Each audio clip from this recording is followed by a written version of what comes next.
I'm Nancy Browse. I live in Putney, Vermont. I am here because I've been a climate activist for many years. Previous to that, I was an anti-nuclear activist, which is a sentiment I still hold very close to my heart. And I went to Minnesota. I went to northern Minnesota in early June and was fortunate enough to be educated by the Native American elders out there about what the situation is in northern Minnesota, how there are so many threats to the natural environment and to the cultural and economic future of the Anishinaabe people who have lived there for many, many generations. The wild rice crop is under threat. The clean water that they cherish is under threat. And this pipeline is absolutely a catastrophe. And I feel very strongly that we need to stop it, and we need to absolutely call out the banks that are funding this.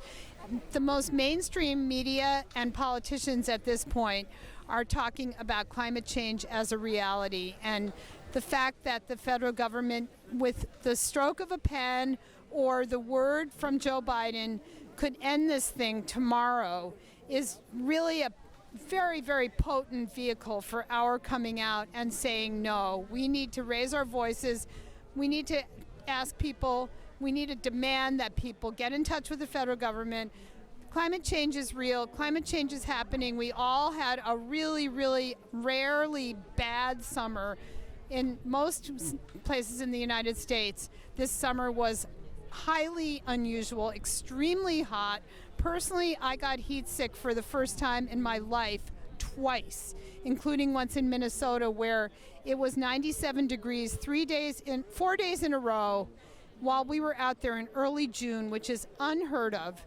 So we know climate change is a reality, and the fact that we need to deal with it by leaving lots and lots of the dirtiest fuel in the ground is vital. Coal needs to stay in the ground, and tar sands oil, which this thing would be piping if it is able to function, needs to stay in the ground. That tar sands oil is dirty, it's heavy, and it's absolutely the world's worst stuff to clean up should there be a spill. And pipelines always leak, so there will be a spill. This stuff is absolutely nightmare to clean up. It sinks right to the bottom. It's the same thing as why you can't use the Housatonic River in Western Mass, because PCBs sink to the floor, and that's what's stuck there for pretty much ever. So we really need to stop this before the full climate disaster that this thing is capable of meting out to us. Between today, what are we doing today? Today we are speaking out loudly and clearly in the city of Burlington, and we're saying no more pipelines. These pipelines need to stop. We don't need any more ever. It's time to put our money and our investments and our bank dollars into creating a clean and green future for our children and grandchildren and great-grandchildren, because that is the only thing we can do. We don't have an alternative. The alternative is death of the humans and the other creatures on the planet. And that is a really crappy alternative, in my opinion. I haven't lived for 67 years of my life and worked for the environment and for justice to see a bunch of really, really, really stupid and short-sighted decisions derail our entire future and the future of all the people we love and care about and all the people who are coming after us. This is just dead wrong, and I personally am not going to be quiet about it. I'm never going to be quiet about it, and I hope that you can see that the rest of the people in this park right now are not planning on being quiet about this either. So stop line 3, demand that Biden and the people working for him stop it right now. This thing should never be carrying oil. So that's what I have to say. Thank you. Hi, I'm Brian Tokar. I live in East Montpelier, and I'm with the Institute for Social Ecology. I also teach in the environmental program up at UVM. And today is a global climate strike day called by Greta Thunberg's group and others around the world. And our contribution is being here in Burlington. We're going to march up Church Street into Battery Park. to say no to fossil fuel infrastructure, specifically the tar sands pipeline that's being built on Indigenous land in northern Minnesota. Several of our friends who helped pull this together have spent time supporting the Indigenous blockade of pipeline construction. This pipeline would transport oil from the tar sands in Alberta, which is by far the dirtiest oil on earth, with an even bigger climate impact than conventional fossil fuels. And there are at least 2 banks that have branches here in Burlington that are major investors in the tar sands pipeline and other fossil fuel infrastructure, namely TD Bank over that way and the new Chase branch at the top of Church Street. And we'll be stopping there to bring some messages directly to the banks. And there are actions like this today happening literally all over the world. So we're really happy to be making our contribution here in Burlington. We haven't had a big gathering around the climate emergency here in Burlington in quite a while. So it's a historic occasion, it's a terrific occasion, and it looks like we're gonna have a good crowd. Kwe winning in Opa, Kaina. Welcome everybody. My name's Charlie Magazo. I'm an Abenaki. We're here to represent the western door of the Wabanaki Confederacy, and we're here to talk about Line 3, in particular why it should be stopped. All this investment into a fossil fuel infrastructure, 8 to 12 years from now, when fusion has been perfected, there will be no need for any of this. This is for people cashing in, equal to the military-industrialist complex with the last 2 wars that we've had. It's the same type of profiteering that is going on at the last minute as things change. The only argument left is with our future in this new energy. Who is going to be the leaders of it? The government being a referee between the corporations in terms of who is going to make the money off it, how is it going to be taxed. These are the things that we should be talking about and be made public more often about the future direction and what we're doing here now. Reconciliation is action. What is going on these tribal lands has to do with domain under treaty rights. Because it's districted within a treaty, they feel that it gives the federal government the authority to come in and say, well, this has been a district for a water line, for an oil line, for electrical lines. So we have permission to come in on sovereign land and to be able to make these decisions for everybody as a whole. This is not sovereignty. This is not the recognition of a people. These are the things that we are fighting for. Reconciliation is action. The city of Burlington today is trying to work on an Abenaki resolution, and part of that is to try and create an higher education Abenaki Original Peoples Small Business Startup Fund, a trust. I'm asking them to also bring from the city of Burlington to bring that to the legislature in order to have the state and the city of Burlington work together in order to create such a fund, which is long overdue for original peoples, for Abenaki peoples here in Vermont and in Burlington. This is important. You have to start at home in order to have reconciliation. But the rest of this is more about our future as a whole people. Many people are going to be moving here. Why? We have water. Why the state of Vermont spends $10,000 to bring people here is beyond me. That money could be well spent on other social programs that are needed here in the state. These are things that we need to start talking about and consider. Is there a right or wrong to any of this? No, but with a stronger voice, we can have a seat at the table. We can talk about these things further. And this is what needs to be done now. I thank you. Aho. So I'm here today to stand in solidarity with those fighting on the front lines in Minnesota against Line 3.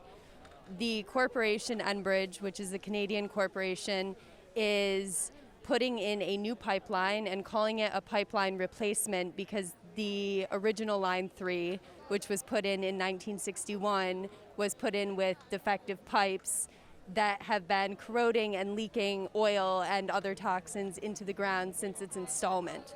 They are not taking that old Line 3 out, they're leaving it in the ground to continue to disintegrate while destroying more treaty lands and more of the environment by putting in this new pipeline. One thing I think is really important is remembering that all of the resistance against Line 3 needs to be grounded in solidarity with Indigenous communities, in this case the Anishinaabe peoples who live in what is now called Minnesota.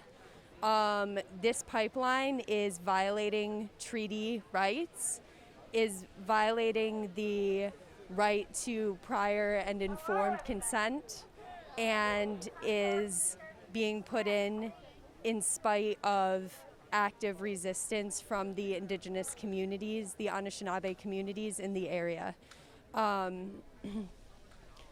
So basically, it is just really important to remember that while putting in another pipeline is going to have drastic environmental consequences and contribute strongly to climate change, the base of this is a continuation of ecocide and land theft, which the United States settler colonial government and corporations have been committing for centuries. And this is just a continuation of that. Stop the money pipeline.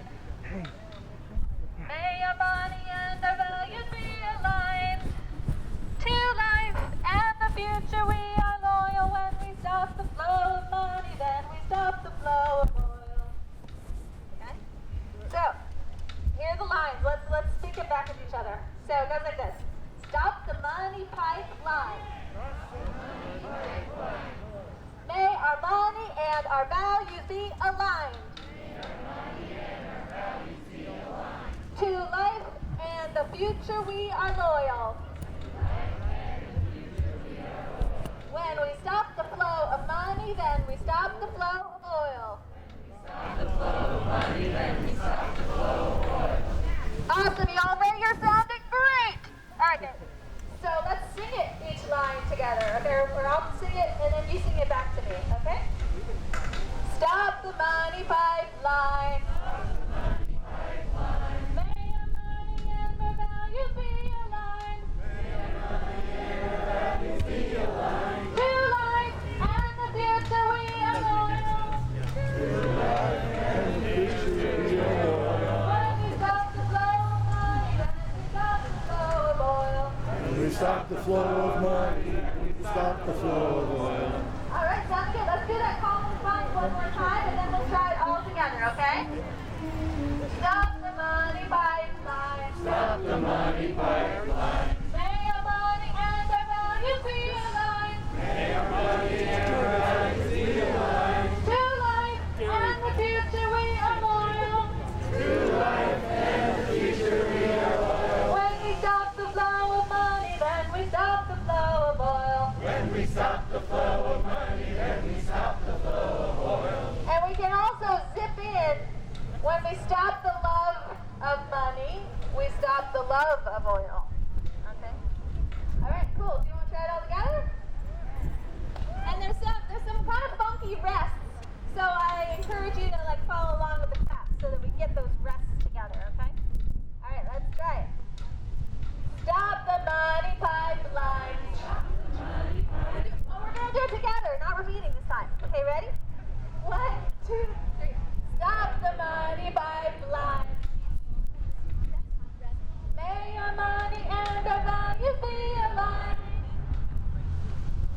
To life and the future we are loyal. When we stop the flow of money, then we stop the flow of oil. Stop the money pipeline.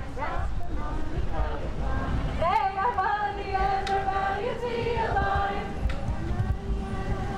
To life and the future we are loyal. When we stop the flow of money, then we stop the flow of oil. Okay,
but they have they have pipelines all over. And I'll try to teach you call response first. Stop line 3. Stop line 3. Stop it now. Stop it now. We're gonna shut that tar sands pipeline down. We're gonna shut that tar sands pipeline down. So that's the first 2 sentences. We'll go over that a couple times. And then there's 2 more that have a lot of similar words in it. Stop line 3. Stop line 3. Stop it now. Stop it now. We're gonna shut your tar sands pipeline down. We're gonna shut your tar sands pipeline down. This is the second part. Stop line 3. Stop line 3. But we won't stop there. But we won't stop there. We're gonna close your pipelines everywhere. We're gonna slow your pipelines everywhere. Okay, so I'm gonna sing it and sing along, and we are definitely gonna learn it. What? Put it closer? Okay. Let's try to sing it together. Stop line 3. Stop it now. We're gonna shut your tar sands pipeline down. Stop line 3, but we won't stop there. We're gonna close your pipelines everywhere. Anybody know it well enough? You want to come up and sing it? Let's just do it one more time. You'll be ready. Stop line 3. Stop it now. We're gonna shut your tar sands pipeline down. Stop line 3, but we won't stop there.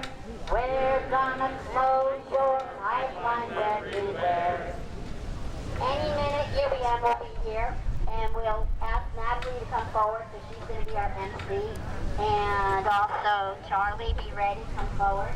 And the band should probably be looking over there for UVM because we're going to give them a little band welcome. Okay?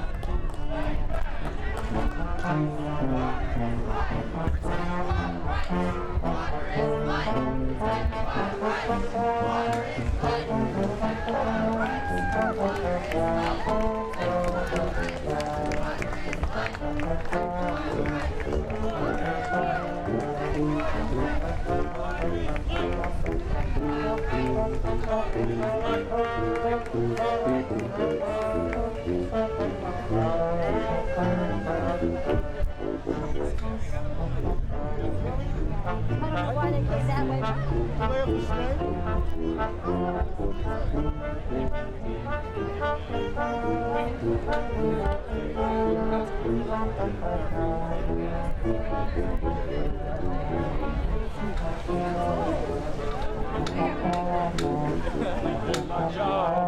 Ciao, ciao, ciao, ciao.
I think they were supposed to come up this way.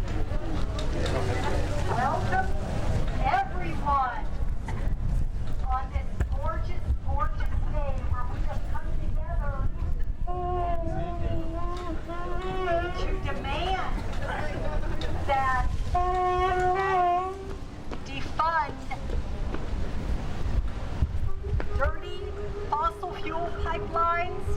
just like the one you see passing in front of you.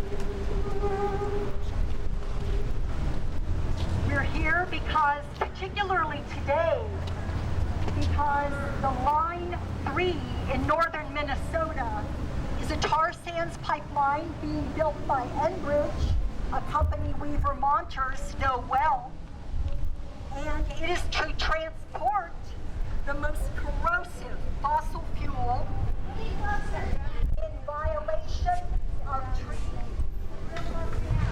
violation of the treaty rights, as well as other environmental and cultural considerations that are horrific. To start us off this afternoon in this solemn effort, I'd like to have Charlie Magaso come forward, please, and offer us an acknowledgement on behalf of our Indigenous neighbors.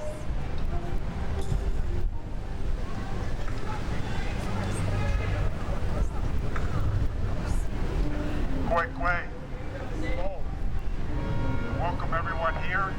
I hope to give a more formal acknowledgement of my Battery Park.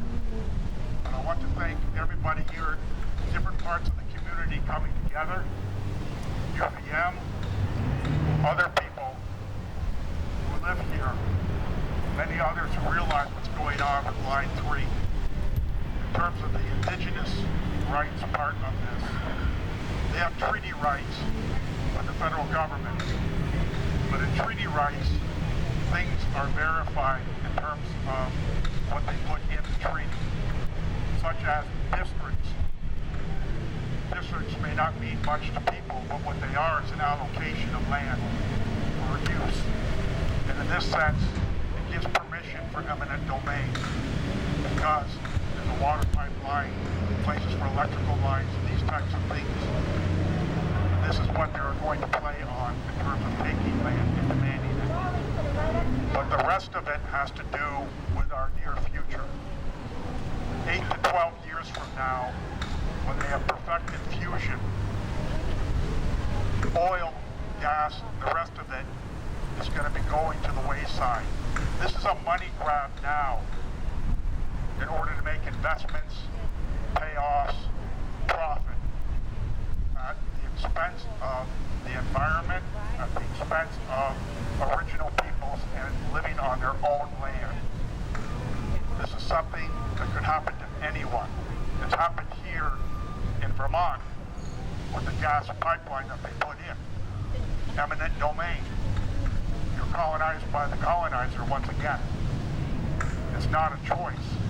It's a matter of what a few people think is good for everyone. There hasn't been enough input. We have to realize this going forward. When fusion is perfected, finally, the argument is going to be between the corporations on how it's going to be regulated and taxed by the government. So maybe the government will be the referee in all of this, who knows? Probably part of it as usual. But this is something that we need to be aware of. This is why we're here today. The oil, the gasoline, it's going to the wayside. It's going to happen in the next generation coming up. These are things that we need to be talking about more publicly. These are things that we need to tell our legislature and federal authorities. We've had enough of this. We need a new thing put in place. Fusion is water vapor. That's the byproduct of it. These are the things that we need to have in order to save the earth, in order to move forward as a people. The most valuable commodity we have here is water. More people are going to be coming here because of water, because of the drought in the Southwest, because of the pollution that's happened in the Southeast. We have to be prepared for this. Our community is going to grow. How are we going to welcome others if things like this pipeline are put in? If more pollution is made, there'll be less for everyone. This is about planning. This is about the next community coming up. This is about all of us in our future. This is what we need to consider. We need to get the word out on this.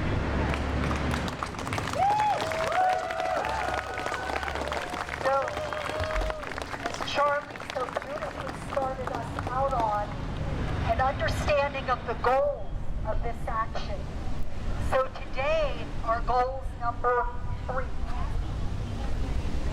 Okay, if you're not able to hear me at this point, would you please raise your hand? Okay, we've got some folks in the back. I'm going to do my best to belt this out or move forward, and I think we can do this. If everybody moves forward, that would be fantastic. I'll stand up a step. The goals of this march, this solemn march and route today are 3. Oh, that's wonderful. Thank you. I feel surrounded and fully in community. Goal number 1 is to stop line 3 from crossing. Stop it. Defund it. We're going to follow the money and defund it. The second goal is to deepen our collective activist connections. We're here with one another in community. And this is a wonderful thing because going forward, we will all hopefully be together doing these many things and a number of other actions that will help us move toward a healthy and sustainable planet. The third goal is we're wanting to educate ourselves, our friends, our families about the reality, the horrible reality of line 3, about the strong connection, very tight connection between fossil fuels and big banks, and lastly, and very importantly, about treaty rights and how they are continually infringed on across the United States for profit and fossil fuel infrastructure development. Now what I'd like to do now is invite David, right? Chris, sorry. Invite Chris up to read for us the action agreement because there's a very, really sacred way in which we approach this process. And so understanding what the agreements are and how we conduct ourselves in our unified demands and our unified presence to make a difference to the banks and to the earth. So Chris, thank you.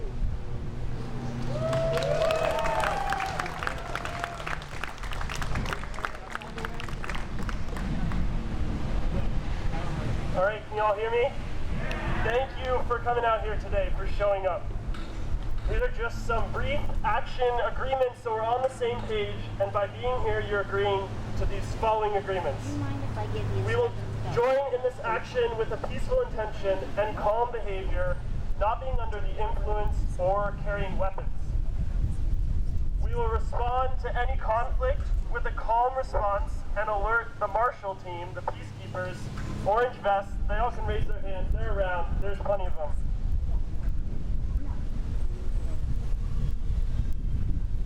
Please follow their directions at intersections and throughout the march so we can all stay safe. If you encounter police who ask questions, you don't need to talk to them. Please refer them to our police liaison, which is Laura. Laura, could you raise your hand? Laura's right there. Also in the orange.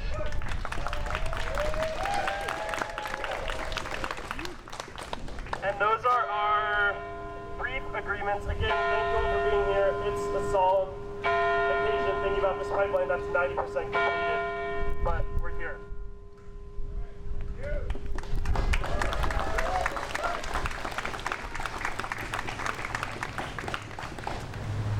We are ready to start marching. Does anyone mind telling me what time it says it is? 4. Okay. We're on time, pretty good. What we're going to do for marching, there are a couple of marshals who are now peacekeepers or traffic safety people who are now getting ready to get in place on the corner of the park over there. They have orange vests. Please listen to the people with the orange vests. What we're going to be doing is crossing with the light, I believe, unless they tell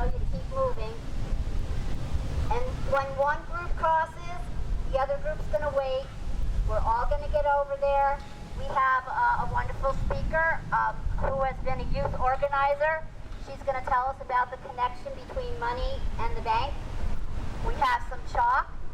Let's take our time, try to share it as much as we can. We are chalking the sidewalk with messages: do not fund fossil fuels, do not fund line 3. We have a band. You're going to play a little. UVM didn't get to learn the songs that we all learned. We'll do a little bit of that. When that's done, you'll get a kind of let's go to cross the street notice, and then we're going to do the same thing to cross over. Once we're over here, we're walking up this sidewalk, and we're going to Church Street, which totally is ours. It's a closed down street. We're going to get to Chase Bank, which is at the end of Church Street, and we're going to do the same kind of visit with them. Some of you have written notes we're going to leave at the banks. We also have a little special delivery. If you don't get to see what it is, we'll tell you about it later. And then we're going to take half the seat, the right side of the street coming down Pearl Street. We have cars helping with safety. Most important, we all want to be safe. Can we all agree to work together on this? Okay, I'm going to turn this over. I don't want to use it anymore. So I will give it to Maeve. And Maeve and I will start to make our way towards the front of the corner over there. Oh, we probably still have one more banner. It would be great if someone could pick up the banner. Find a buddy. The banner's over there. Please pick it up and bring it with us. And I just need Maeve.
I'm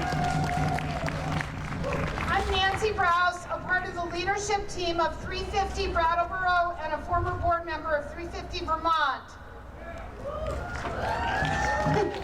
I was fortunate enough to travel to northern Minnesota in early June to witness, work with, and learn from the Native American water protectors. After a full day of education by tribal elders regarding the treaty rights, history, and some spiritual sharing, we headed to the formerly pristine headwaters of the Mississippi River. There, we saw that Line 3 is a clear and present danger to the clean water and natural areas surrounding, as construction roads and heavy equipment have already defiled the area. The dirty, heavy, corrosive tar sands oil from Alberta must stay in the ground. If this pipeline operates, it will leak. Pipelines always leak. We say no to Enbridge's pipeline, no to tar sands oil. Needs to stay in the ground from now to eternity.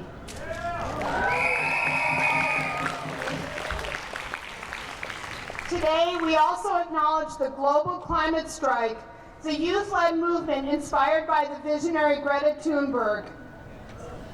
I am now honored to introduce two amazing people who will open our rally, Charlie Magazo, an Abenaki who descends from the Native American inhabitants of the land on which we now stand, and Beverly Little Thunder, who lives locally but is a Lakota elder from Standing Rock.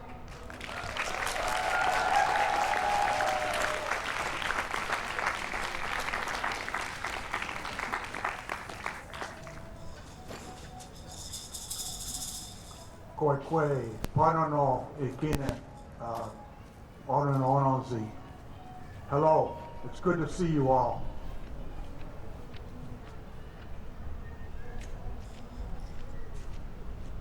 Welcome to the western door to the Wabanaki Confederacy.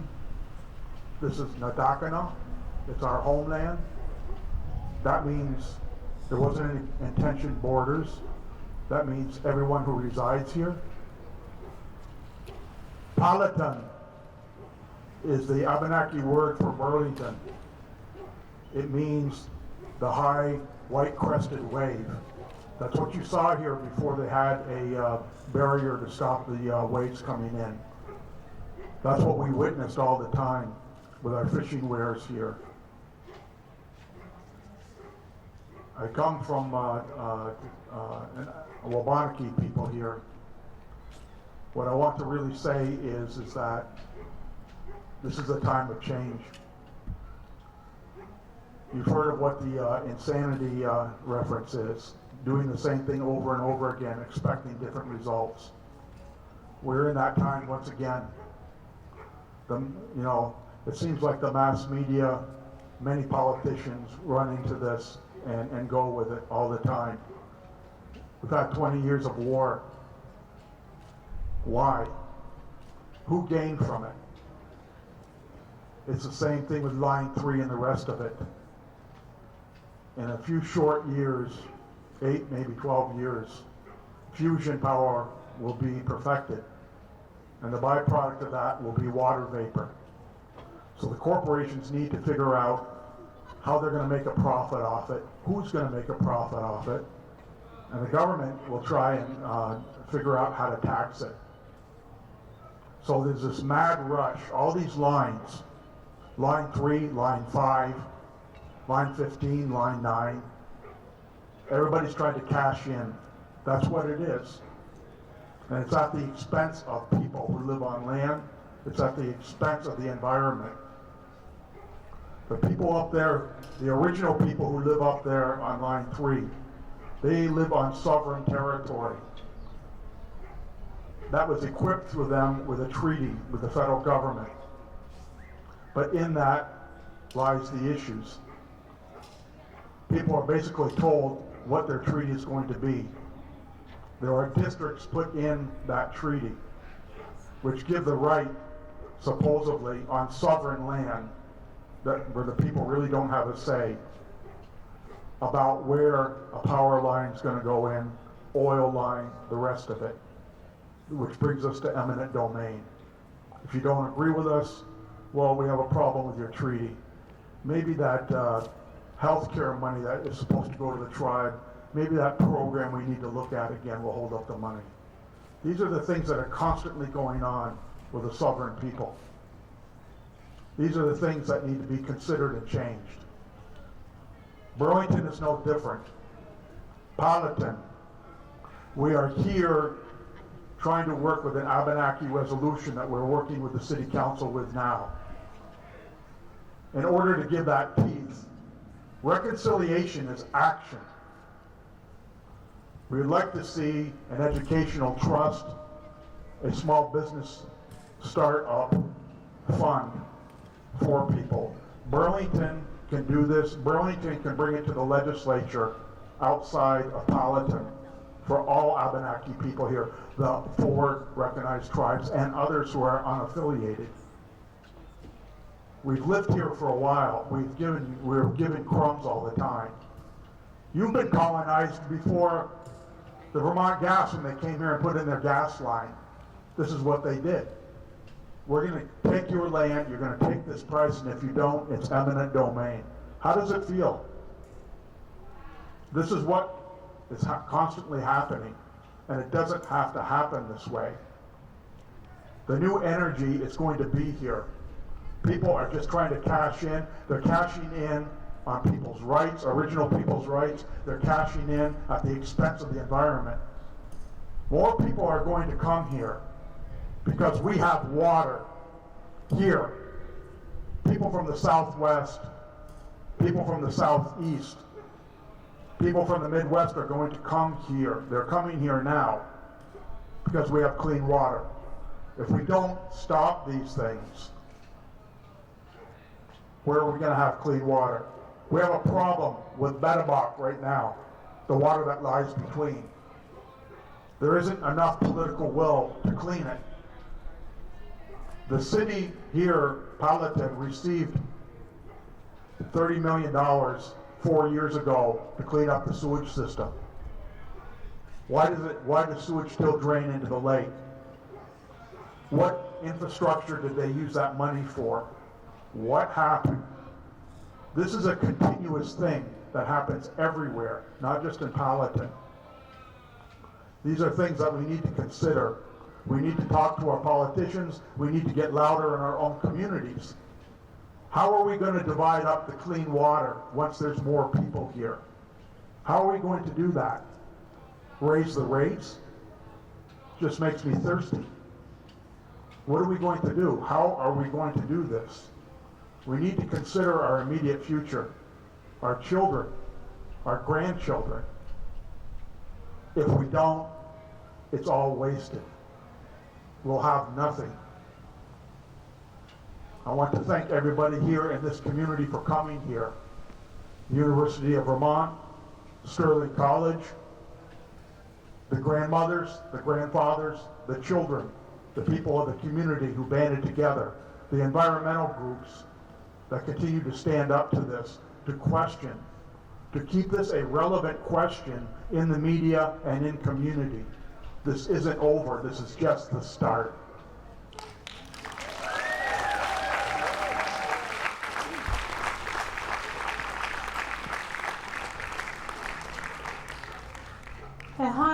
A good day. It turned out to be a beautiful day for us to come here. This morning I was doubtful, but things change. Our environment is changing constantly. It's changing every second. The grass that you're sitting on, each blade is changing, even as you sit on it. I just heard my brother say that, this is not the end. We're just beginning.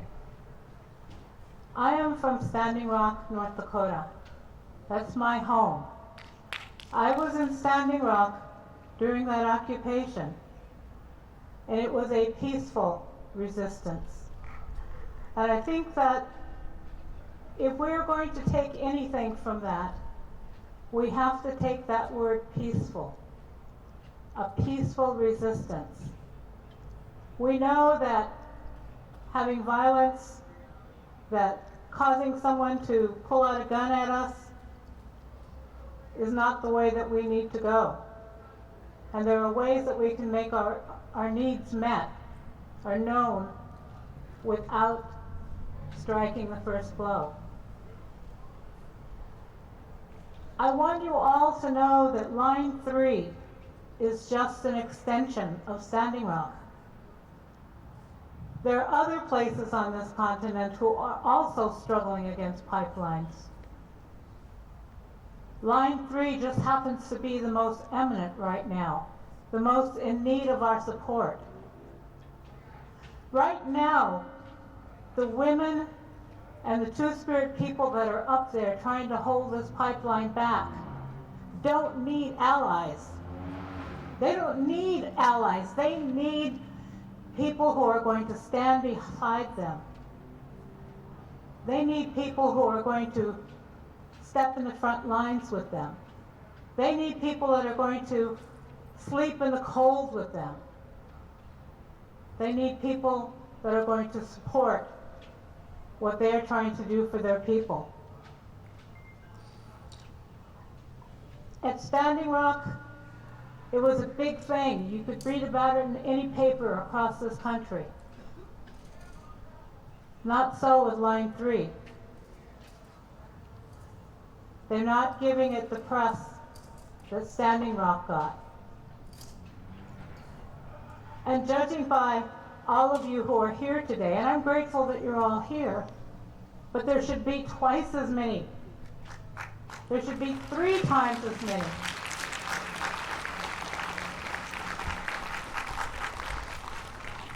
This struggle to stop this poison from flowing through the veins of our Mother Earth in pipes that can pollute, that can kill, that can damage so much of this earth is not just our struggle as Indigenous people. It should be your struggle too, because this is going to affect you, it's going to affect your grandchildren and your great-grandchildren. When are people going to understand that you cannot eat money? You cannot breathe money. You cannot drink money.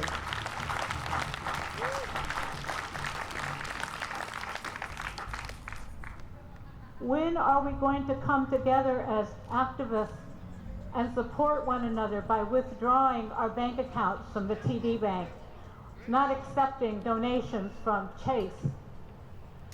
When are we going to let the banks know that we don't want their money? We want the earth to be clean.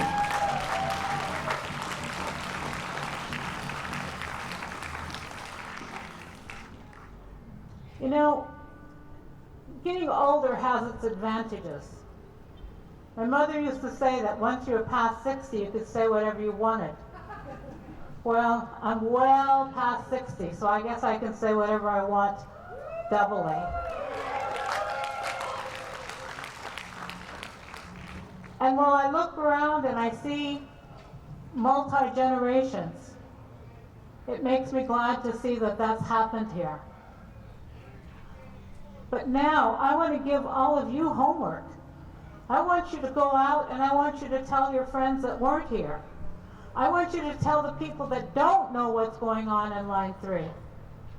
I want you to tell anybody who would listen, even the people who look at you and say you're crazy. Because I would rather be crazy and save the earth than to be considered sane and contribute to its death.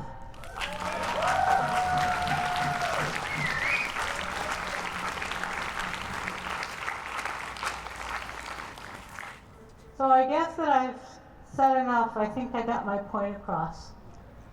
I'm expecting everyone here to be a part of the healing of our earth, to be an accomplice, not an ally, and to do whatever you can to raise money, to raise supplies, to send whatever is needed, even your own body if possible, to Line 3.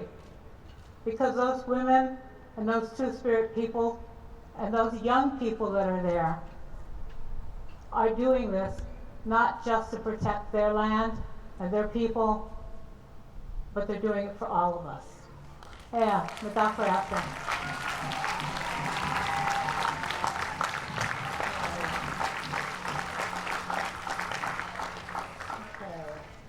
Thank you so much, Charlie and Beverly. Really thank you. And I have to second that about when you're over 60, you say whatever the hell you want. And I'm there too. Thank you both. Please speak with the many local activists representing groups working for a livable future. You will learn more about the next steps and check out the QR code on our posters for more in-depth information. Next, we're going to welcome Burlington's own Julie Masuga and Leif Taranta, recently home from the front lines in Minnesota. After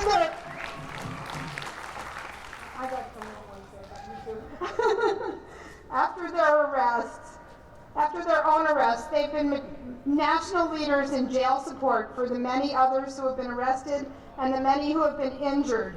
They're also engaged in the No Coal, No Gas campaign, working to end fossil fuel production through nonviolent direct action. Let's learn from them how to plan next steps, including the October 1st through 3rd encampment, working to shut down the Merrimack coal plant in Bow, New Hampshire, the last New England coal plant that has not got a shutdown date. So let's hear it for Leif and Julie.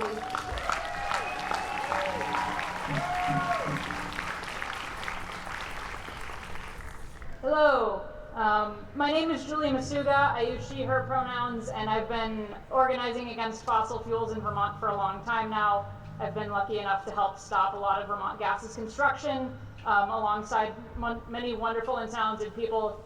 We stopped them from exporting. We stopped them from building to Richmond, and Rutland, and we stopped them from building to like 3 different towns and under the lake. So basically, the resistance here is really strong, and I've been really proud to bring what I've learned here to Minnesota and to be able to sort of connect those two struggles.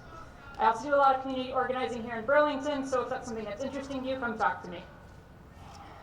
I've spent a few months of the last year in the Line 3 resistance camps as an accomplice to Indigenous leadership. One interaction encapsulated the whole experience. I scrambled through the woods with a little Indigenous girl who asked if I knew why she wore a bandana on her face. Why? She said, in case the cops shoot at us. And she went back to playing. I admired her approach to the world. Our fights against police brutality, racism, and pipelines in Vermont are the same as those in Minnesota, just smaller. Enbridge, the company responsible for Line 3, has a 40% upstream ownership of Vermont Gas and Green Mountain Power. Due to their canceled Sandpiper pipeline, if Enbridge can't complete Line 3, they will be a business in ruins. Woo! Fighting them right now is incredibly important and would have ripple effects that would change the energy landscape in all of North America. The resistance to Enbridge and militarism is scrappy and beautiful. It's clad in mud and goggles and respirators, hugging children, painting banners, and sharing food and stories while preparing to cut the head off the black snake, or at least try. Creatures are the most dangerous when they are about to die, a friend told me, and the same went for corporations like Enbridge. Looking around, I observed the ceaseless noise of a giant drill burrowing its way under the river, floodlights blocking out the stars, a terrified feeling in our chests, the threat of chemical weapons. Why would we face all that violence? I'll tell you. If the Line 3 pipeline is built, it will leak into the headwaters of the Mississippi River. Indigenous-led resistance camps stand between the behemoth Black Snake and a network of rivers that fractal across 32 states and 2 provinces.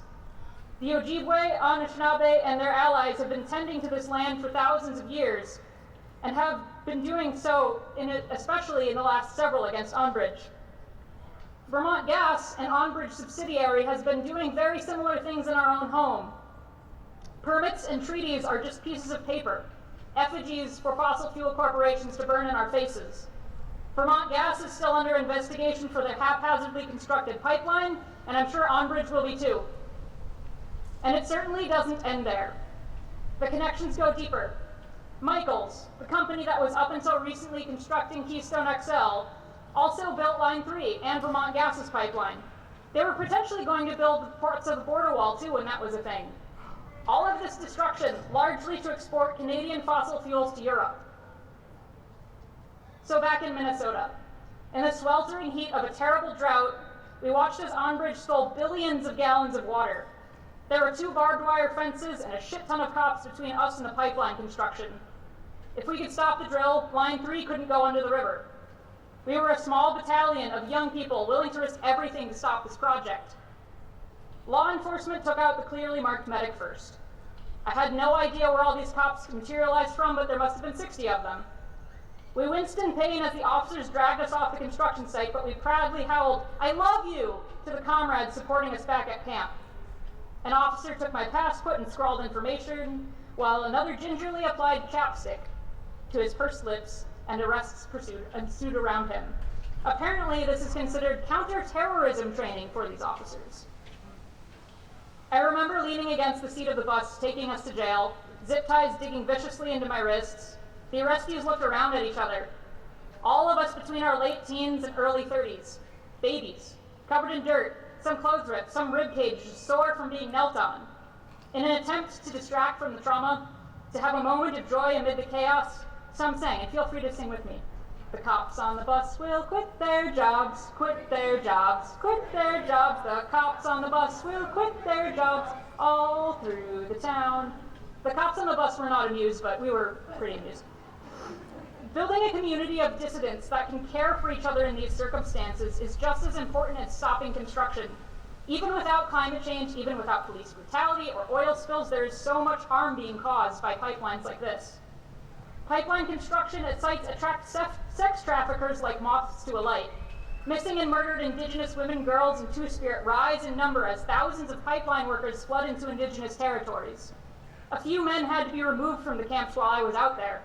We warned each other regularly of where not to walk alone so that we wouldn't go missing too. The Indigenous leaders made this movement possible and welcomed everything but bullshit. They were well aware that the majority of people around them were white people trying to be good white people. Sometimes that manifested as white men trying to take charge and lead with charisma rather than consent. Sometimes that looked like microaggressions toward the black folks who had joined the struggle. Mostly I saw it come out as a martyr complex.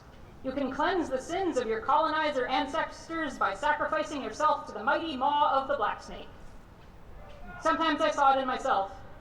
Maybe if I did something extreme enough, the construction would stop.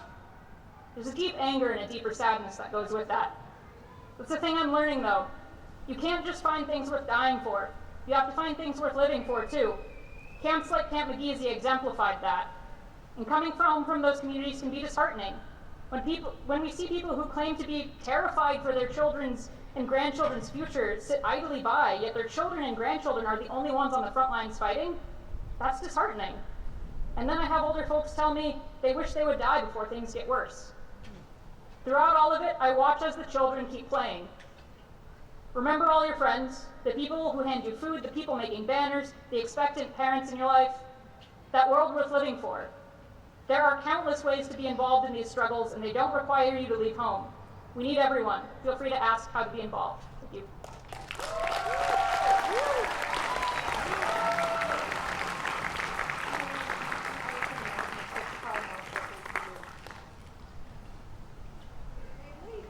Hello, can you hear me? Hi, I'm Leaf Toronto. I use they, them pronouns. Really nice to meet you all. I'm glad you're here. I wanted to talk a little bit, as others have been doing, about just how important this struggle is.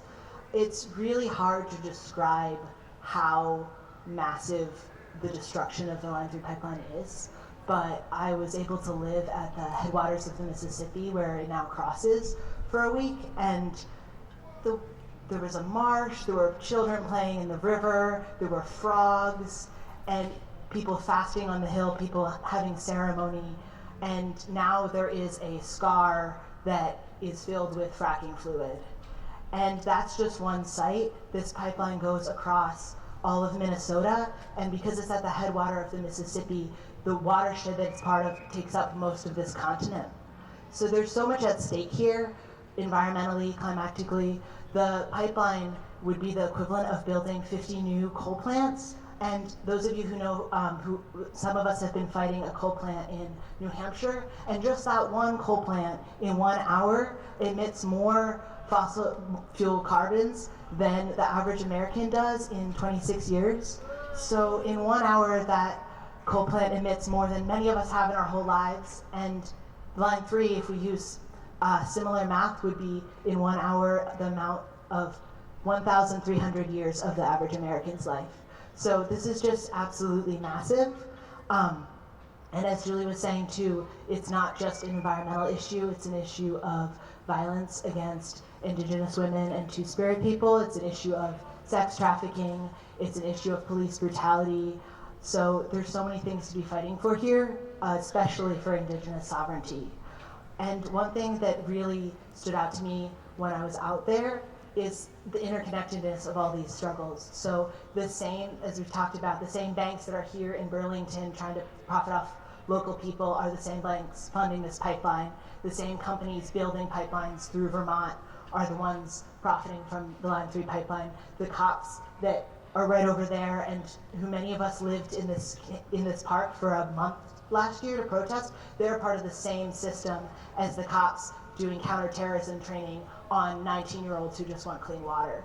So all of this is really interconnected. When we were out there, there was a Border Patrol helicopter that flew really low and was harassing water protectors from the helicopter.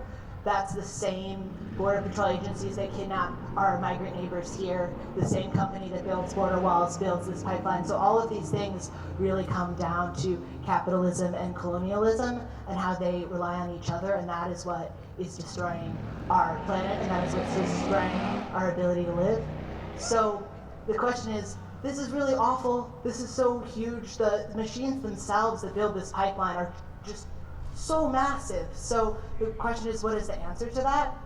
And something that keeps coming back to me is that no one is coming to save us. I've seen a lot of people and movements wanting to think, oh, politicians, this politician will save us, they will pass a law and it will fix this. Or this company will save us and they have a green technology and it will fix everything.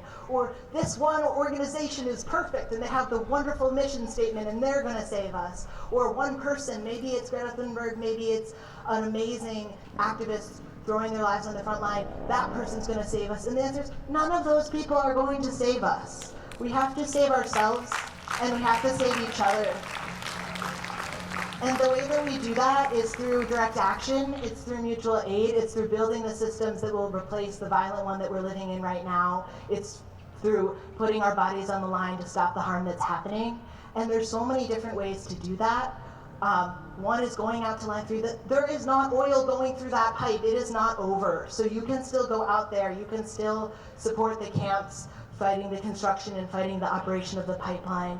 There's going to be an action in DC for Indigenous Peoples Day weekend in October 11th it starts, and it's going to be a mass uprising in DC called the People Against Fossil Fuels. So if you want to go to that, there's definitely a need for a lot of people. And there's a lot you can do more locally by getting involved in police abolition work, by getting involved in mutual aid work, by getting involved. If you want to come to New Hampshire next weekend, we're going to shut down a coal plant and transition the land so that it is used for better things. We would love to have you. I have a sign-up form if you'd like to sign up for that. Just come find me later. But there's lots of ways to get involved. And one thing I wanted to say is there's roles for everybody. I had a friend here who I think he left now, but he spent an entire night at Line 3 welding in the middle of the dark because welding skills were needed. And there are people who are gardening and so many different things. So don't feel like you have to get arrested to be involved, but we really do need everyone to be doing something.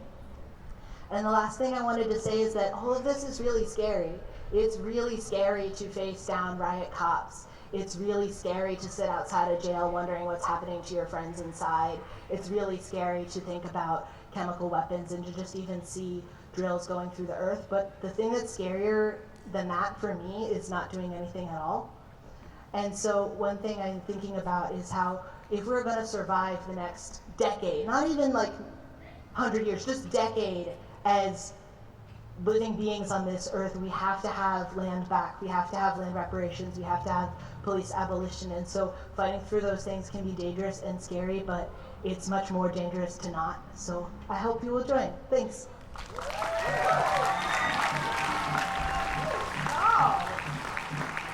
Wow. Thank you, Julie and Leaf. And you know they can't do this work alone. We all need to join them. It's absolutely essential. So our next speaker is a local activist, Ashley Laporte. She'll be sharing her work to create a better, green, and more just world. We welcome her today.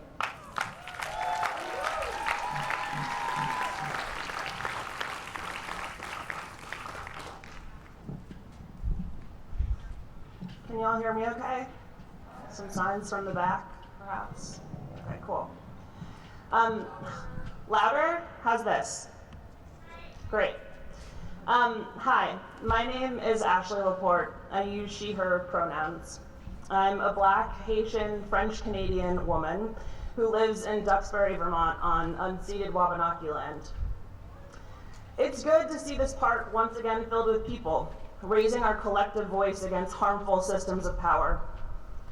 I first gathered here in the spring of 2020 to follow Harmony Adwoseman and other Black and brown activists as they marched to the Burlington Police Department to protest police violence after the lynching of George Floyd. A couple months later, I found myself back here, following Zenavia Wilcox and other Black and brown young people demanding the firing of violent BPD officers Corey Campbell, Jason Bellavance, and Joseph Carreau. That demonstration in the wake of the shooting of Jacob Blake in Kenosha, Wisconsin.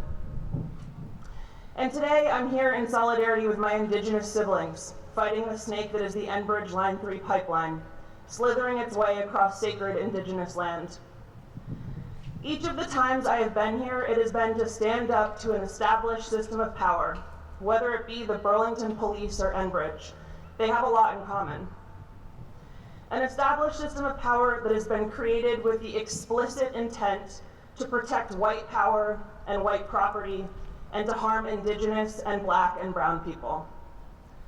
This hard fact is why our Black siblings like Zenavia Wilcox are putting their bodies on the front lines of the Line 3 fight, standing shoulder to shoulder with their Indigenous siblings. Like the knee that crushed George Floyd's neck, the Line 3 pipeline is suffocating the Ojibwe people, the water, and the land. In Burlington, we have been fighting for the defunding of the Burlington Police Department.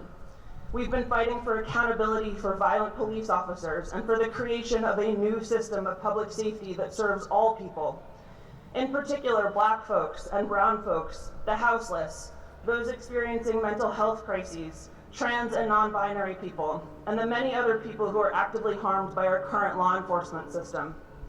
In short, we're fighting to move power away from the police and into the hands of the people.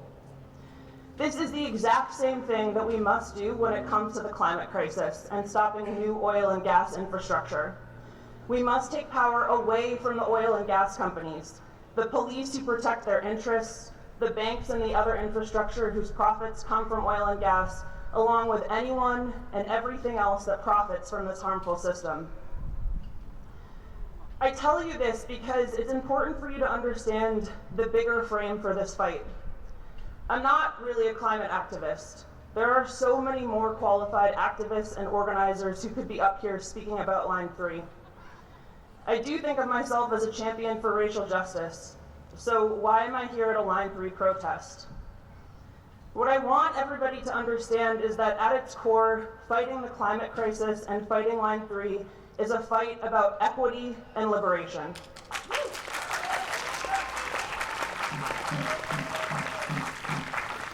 This is about fighting for the planet that we live on, but the we in the sentence is what matters. This is a fight for people. This is a fight for humanity. And not a fight for the future of humanity, but the fight for humanity today. It is today that our Indigenous siblings' sources of water and food are being destroyed. It is today that Black residents in cities like Detroit and Pittsburgh are dying from air pollution in their neighborhoods. Unless we think this isn't happening here, look up the environmental impact report for the Champlain Parkway that's planned to rip through the Maple and King Street neighborhood here in Burlington.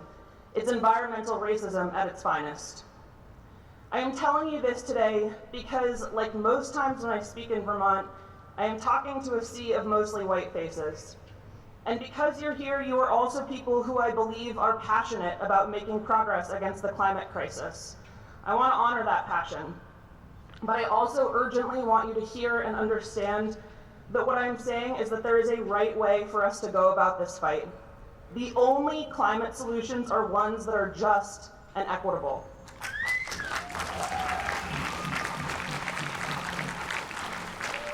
The only climate solutions are ones that name and center and pay reparations to the communities who are being most impacted by this crisis that is being caused by colonized thinking and historical systems of power.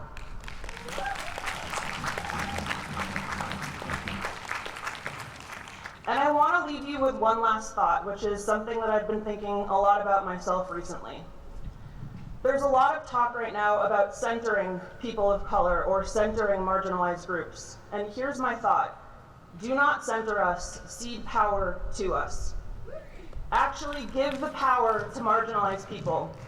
This means divesting from the police and then giving those dollars directly to racial justice organizations led by Black people, or racial equity, inclusion, and belonging offices like the one here in Burlington that is led by a Black woman.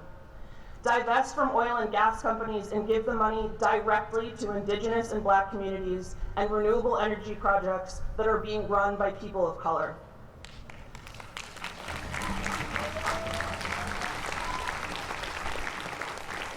We, people of color, are creating solutions not only for ourselves but for the world. We know what we need. We do not need white guidance. In Vermont this past year, we saw hundreds of companies and organizations pledge money and resources to people of color. I suspect that not all that money was actually dispersed, but what is more alarming is how many of these pledges went from one white-led organization to another, or were companies pledging the money while continuing to retain all of their power.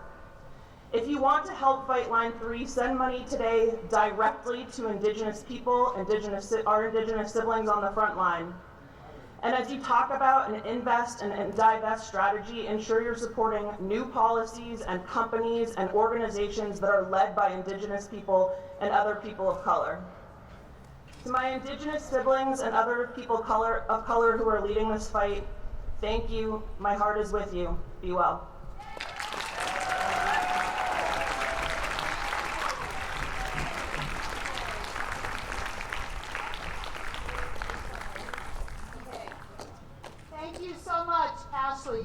I'm short. Okay. I am so fortunate to be acquainted with Bill McKibben, and I'm always inspired by his clear and forward-thinking words about where the climate justice movement is and where we need to go. His most recent book is Falter, Has the Human Game Begun to Play Itself Out? And his sequel to his novel, Radio Free Vermont, is currently being serialized on the site Substack. Bill is the founder of 350.org, a powerful international climate justice organization. The seeds he helped plant nurtured the 350 Minnesota activists at Line 3, the 350 New Hampshire members working to end coal use, and 350 Vermont's Just Transition campaign. Let us welcome Bill right now.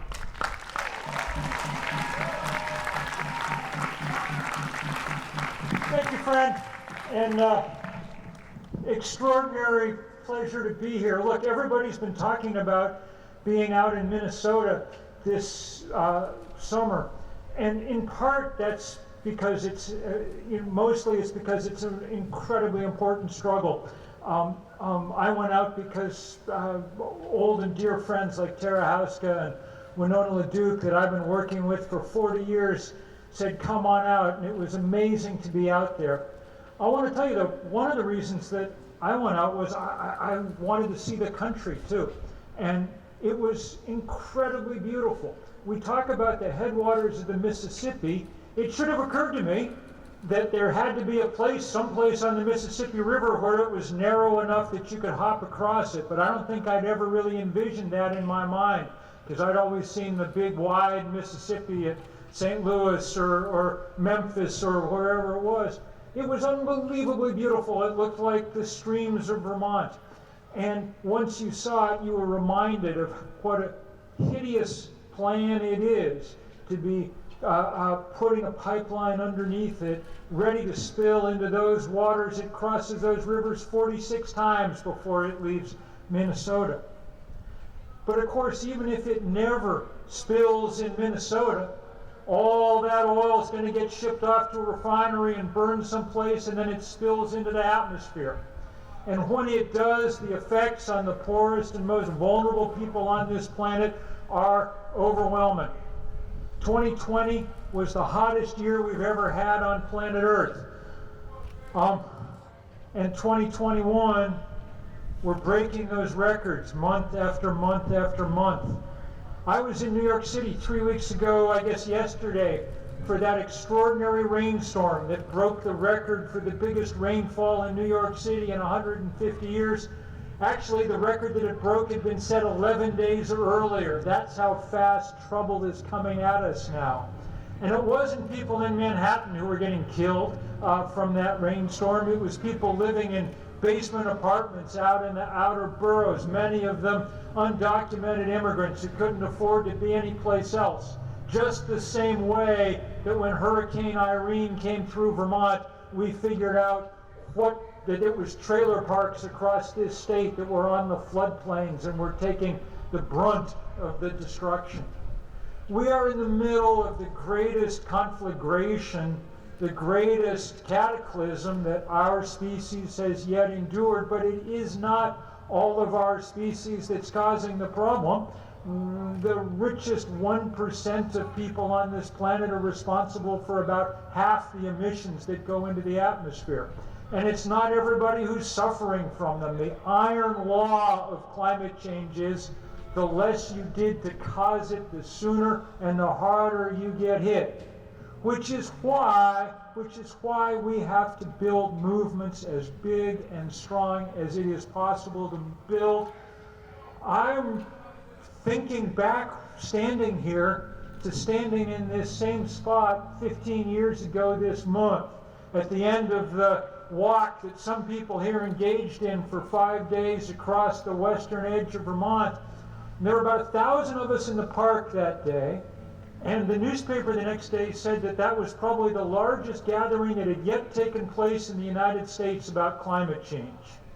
That was at the beginning of movements, and we've built them out big and strong thanks to so many people here over the last 15 years. We've had marches with 500,000 people and 1 million people. And sometimes we've been able to win victories, big victories. We managed to stop the Keystone Pipeline, which was great. But it's incredibly ironic. It's incredibly ironic because this pipeline, the Line 3 pipeline, is carrying exactly the same amount, 800,000 barrels a day of exactly the same stuff, tar sands oil. If we couldn't build Keystone because it was going to do damage to the climate, why the hell are we building Line 3?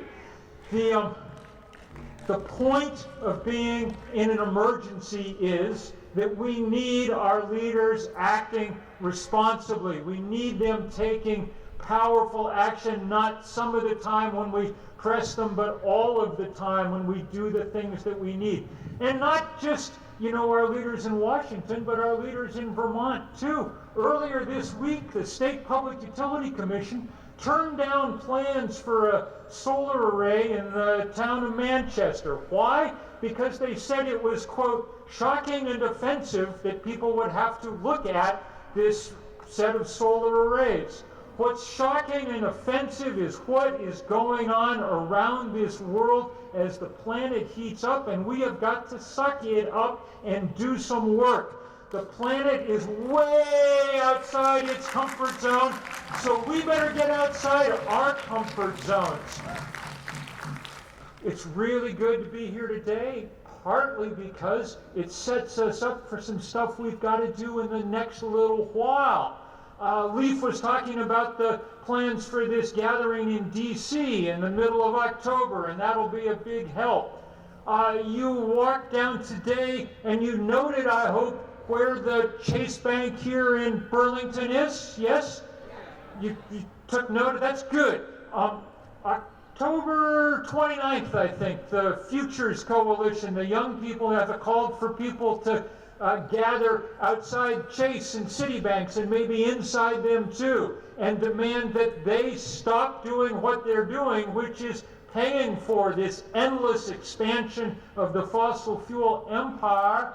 It makes not the slightest bit of, I mean, we can blame Donald Trump all we want for sabotaging the Paris Climate Accord, but Chase Bank has lent the fossil fuel industry $1/3 trillion since we signed those treaties. They didn't need Donald Trump. They were happy to do it themselves.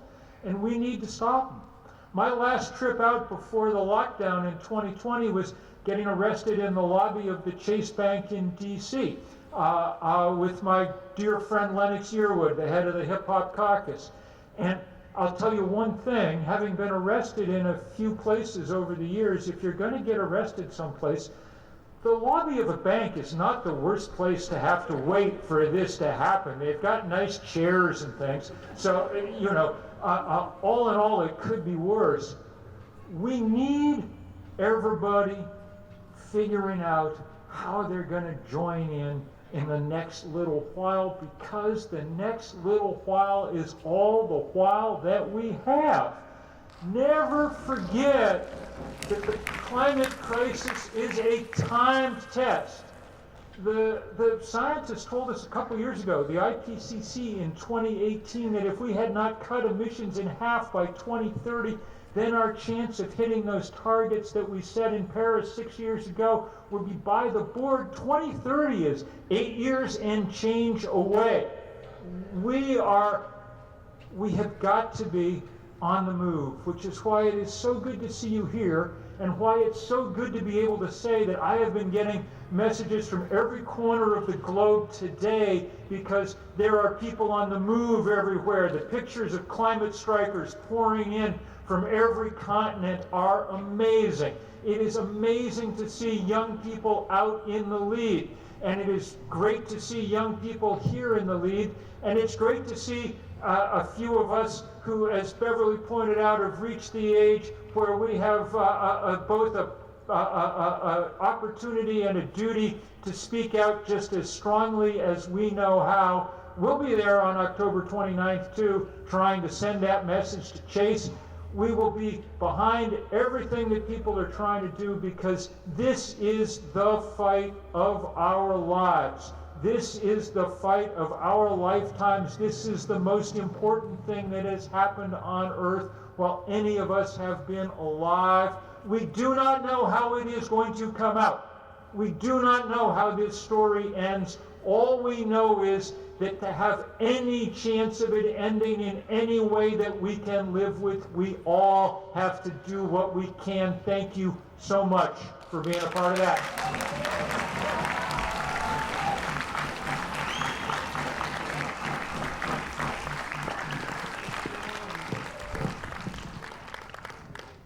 Thank you so much, Bill. We appreciate the work you did today and the work you've been doing for a lifetime.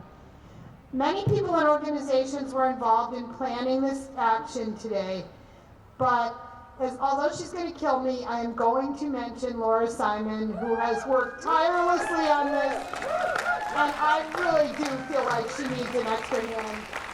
And I know that's all I'll say, because I don't want her to be really mad at me, but really, truly, she worked tirelessly daily for weeks and weeks, and it wouldn't happen without her. So thank you again, Laura. We're really super grateful to the sponsors of this event, who include 350 Vermont, Essex Resists, Extinction Rebellion Vermont, the Climate Justice Team of the First Unitarian Universalist Society of Burlington, the Institute for Social Ecology, the People's Kitchen, who's setting up food as we speak. Whoa, go food! The Upper Valley Affinity Group, and Vermont Interfaith Light and Power. And we We are now excited to welcome Vermont musicians who have generously volunteered to share songs with us. We'll follow with an important wrap-up about work being done right in Vermont right now. After that, we welcome you all to a dance party with DJ Bryden Cena. So, welcome to Rick. Where's Rick? Right there. You're Rick. Oh, geez. I'm sorry. Okay. It's really great to be here today. Thank you all for coming.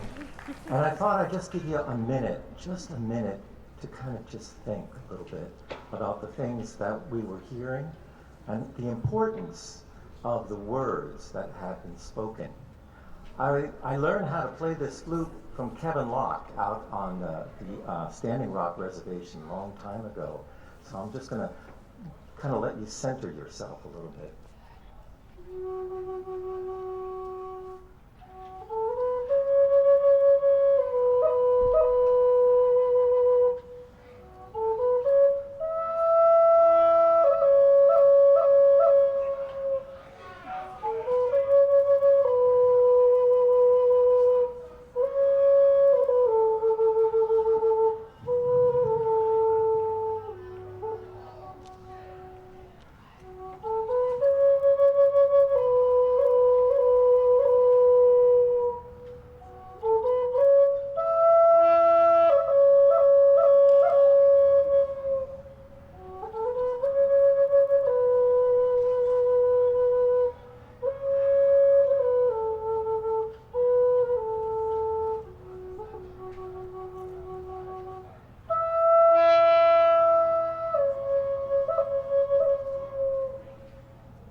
Well, you know, the theme that you keep hearing about today, I was lucky, you know, to have mentors. Aren't mentors wonderful? You know, I had a wonderful mentor named Pete Seeger, and I know that a lot of you enjoy Pete's music. And I was thinking about, I wrote this song years ago, and you know, sometimes we write a song and you feel like, you know, well, that song was good then, but it needs to change. Because originally I wrote the song, it's up to you to carry on. And I said, wait a minute, Rick, it's not up to you to carry on, it's up to us to carry on. So if you want to help me out with the song, it's an easy song to sing. And the new economistas are going to help me out right here. So, Gwendolyn, you want to give me an idea of how it's going to go? It's up to you again. It's up to us. It's up to us to carry on. Lift your voice and sing along. Well, one day, Lord, we'll all be gone. It's up to us to carry on. Now, if you're young, don't hesitate. If you're old, it's not too late. We can all join in and participate. It's up to us to carry on. Help us now. It's up to us to carry on. Lift your voice and sing along. Well, one day, Lord, we'll all be gone. It's up to us to carry on. Now, if you're black or if you're white, red, yellow, brown, we'll all unite. 'Cause we're all one skin when we're in this fight. It's up to us to carry on. Help us now. It's up to us to carry on. Lift your voice and sing along. Well, one day, Lord, we'll all be gone. It's up to us to carry on. If you're a woman or a man, join together hand in hand. Well, it's all a part of a bigger plan. It's up to us to carry on. It's up to us to carry on. Lift your voice and sing along. Well, one day, Lord, we'll all be gone. It's up to us to carry on. Diversity is welcome too. For who you are, it's up to you. There's plenty of work that's left to do. It's up to us to carry on. Last time, it's up to us to carry on. Lift your voice and sing along. Well, one day, Lord, we'll all be gone. It's up to us to carry on. Well, one day, Lord, we'll all be gone. It's up to us to carry on. All right. All right, this next song we wrote back when there was a tar sands pipeline proposed here in Vermont, and we shut that one down, so yay. It was going to go across the Northeast Kingdom. They were going to reverse the flow of oil from Maine up into Canada, and once they found that the level of opposition here and discovered Act 250, they decided they couldn't do it, so that was a victory. But anyway, it's a song that's written to an old tune called Drill Ye Terriers Drill, and we love it if you sing along. Because we wrote it a while ago, of course, the news about the pipeline for tar sands spilling in Mayflower, Arkansas isn't the other day. It was 7 years ago, but you get the general idea. Join us.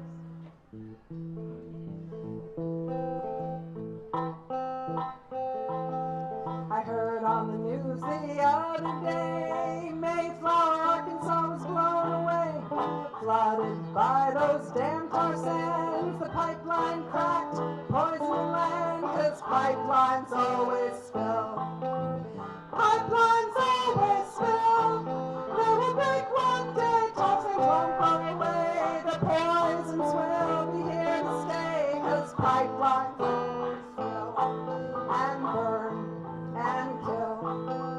Tar sands come from Canada, way up north in Alberta. They've cut down the trees, bulldoze the land, poison the water to get the tar sands, 'cause pipelines always spill. Pipelines always spill.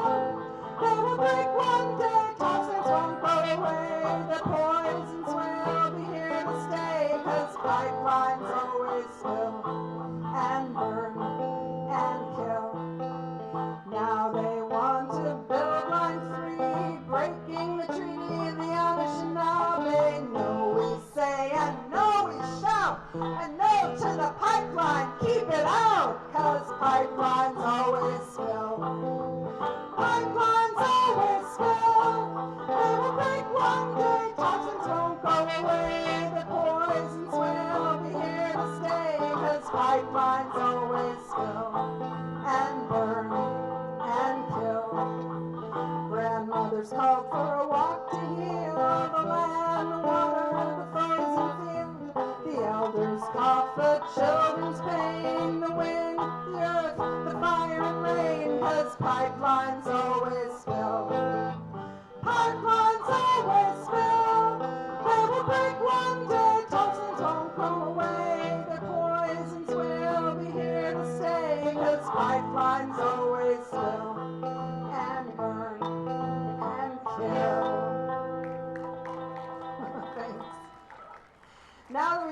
totally depressed you, we're going to sing one last song. But this is a song about what we all got to do. We're organizing a revolution. If you haven't gotten one of these cards, I'd love you to pick one up. I have more. We're going to have a People's Assembly next Saturday online. We'd love to have you join us. The Regeneration Revolution is what it's called.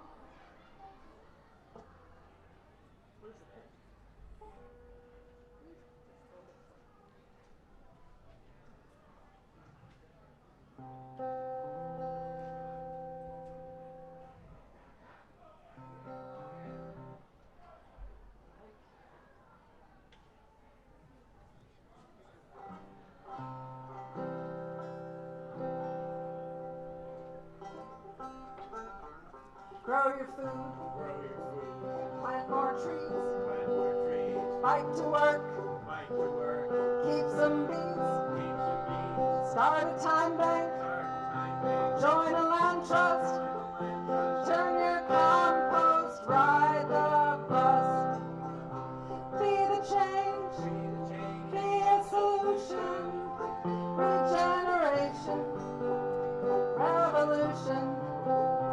Raise a child, get a vision, live simple lives, learn ancient wisdom, reparations for colonization, stop racial discrimination, be the change, be a solution, regeneration, revolution. People power, open space, community is our saving grace. Local action, state demands, healthy soil access to land. Be the change, be a solution, regeneration, revolution. Game changers, fire keepers, monkey wrenchers, fade leapers, come together, unify. We must change or we'll all die. Be the change, be a solution, regeneration, revolution. Change, be a solution, regeneration, revolution.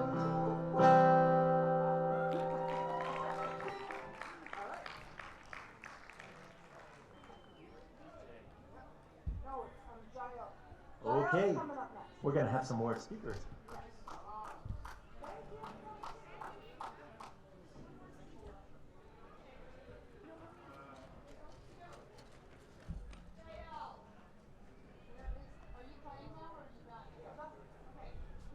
Sorry, I just wasn't. Where'd my notebook go?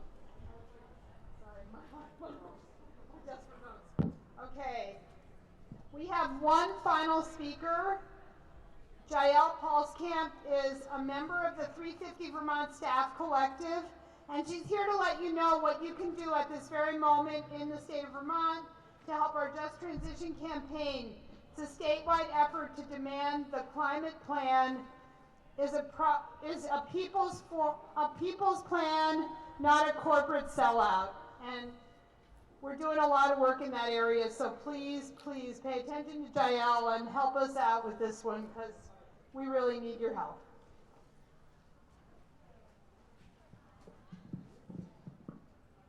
Hi everyone, my name is Jael. I'm a staff collective member at 350 Vermont.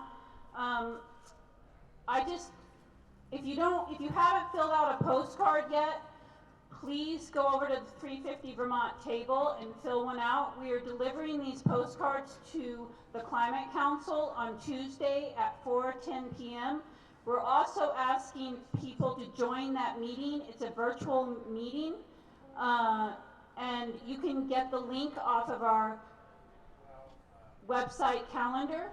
So if you haven't filled out a climate justice postcard, please go over to our 350 Vermont table and fill one out. We also have some volunteers walking around with clipboards who have postcards. Thank you so much.